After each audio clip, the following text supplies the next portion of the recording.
you don't do all that you could have done. Hey there guys, what's going on and welcome back to our channel.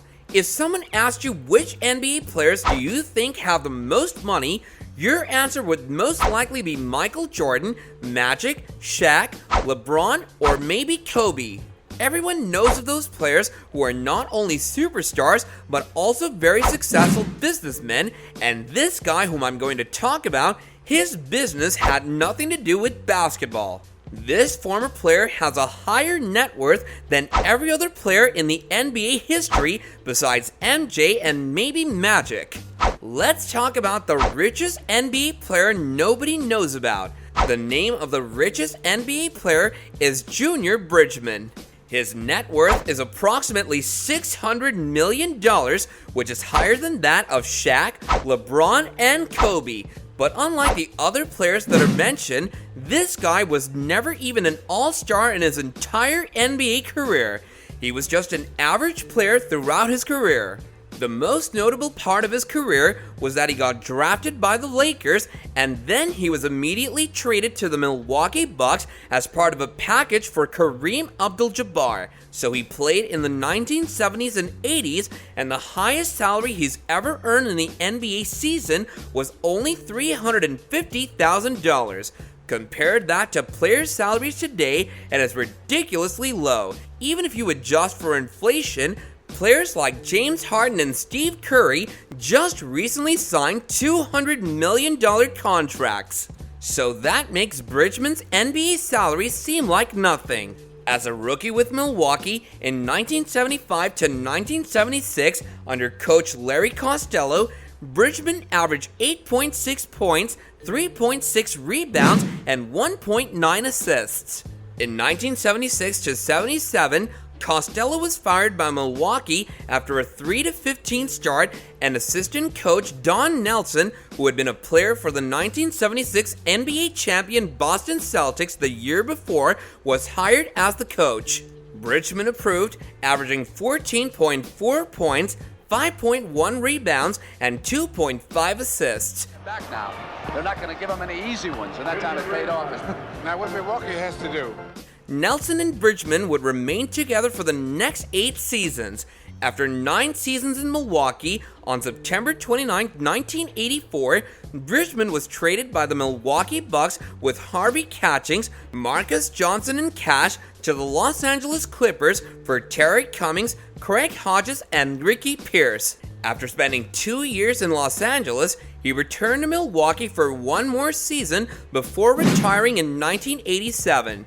He played in 711 games for the Bucks, still the most in franchise history. The question which arises here is, how did this former player Junior Bridgeman, who retired from basketball in 1987 and nobody even knows who he is today, end up having a higher net worth than all those players who everybody knows? The short answer to that question is one word: Wendy's. While all of his NBA buddies were chilling and partying in the summer, Bridgeman was working his tail off learning about the business and building his own fast food empire. Bridgeman also served as the president of the National Basketball Players Association from 1985 to 1988. He resigned after the 1988 CBA and the controversy of the Junior Bridgeman antitrust lawsuit, in which NBA players indicted the NBA of violation of antitrust laws by compensating to eschew from matching offers for free agents and abuse of the salary cap that led to a decrease of the total players' gross revenues from 61% to 54% from the 1983 to 84 season. During the off seasons of his playing career, Bridgeman worked and learned the business model of Wendy's fast food restaurant franchise. After retiring from the NBA, he invested in the franchise and eventually owned over 100 various Wendy's and Chili's restaurants before selling in 2016. Bridgeman's net worth is more than LeBron James, Kevin Durant, and Steve Curry. So what's so different about Bridgeman? Most rich NBA players, past and present, were superstar players like LeBron, who had won multiple MVPs or at least appeared in multiple All-Star games. They are famous, popular, and well-liked by basketball fans, but Bridgeman was never an MVP. That someone sitting there, someone looking at what you're doing will say, you know what, I can do it bigger, better. He never even made one All-Star appearance. In fact, the most that Bridgeman has ever earned in a year was $350,000. I mean, I would love to make that kind of money, but for an NBA player, that's not much at all. Bridgeman invested the money he earned from the NBA into purchasing Wendy's restaurants, and by the end of his career, he already owned 3 Wendy's. And it costs about $1 million on average to purchase an entire restaurant. He eventually created his own company called Bridgeman Foods Incorporated after he retired, and the goal of his business was to own and operate many different Wendy's around the country. Over time, his company Bridgeman Foods slowly expanded as he worked really hard and his investments were paying off. Everyone today knows that Wendy's is one of the most popular fast food franchises in the world, and it costs about $1 million on average to purchase an entire restaurant.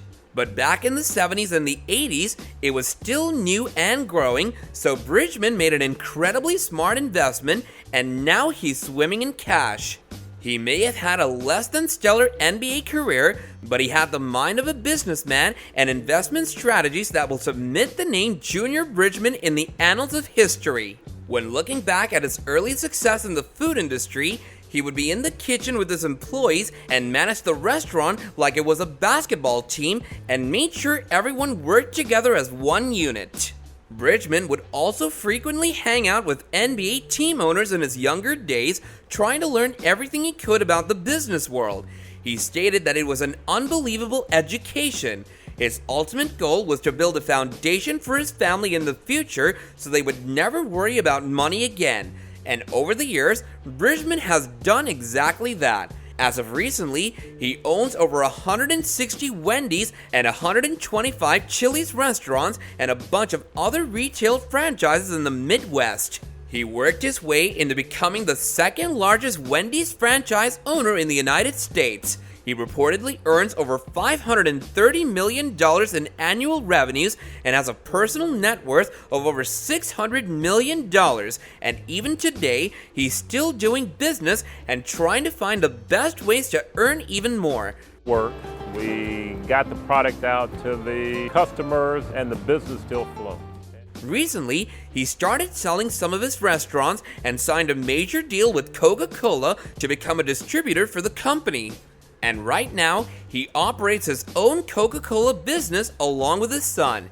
That's pretty much the story of how this unknown former player became one of the richest in NBA history. I think it's a good story because it shows that there are other things that athletes can do after retirement instead of being an analyst or a reporter. You don't need to be really well known to find success in business.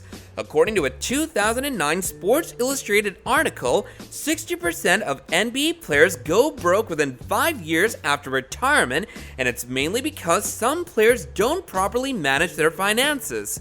Junior Bridgeman did that because he wanted a great life after the NBA, and now look where he is. It just goes to show you that success comes to anyone who put their heart and mind to it. Do yourself a favor and watch the 2 videos that are already on your screen right now, as they're just as good as this one. And with that, I'll be seeing you guys in the next video.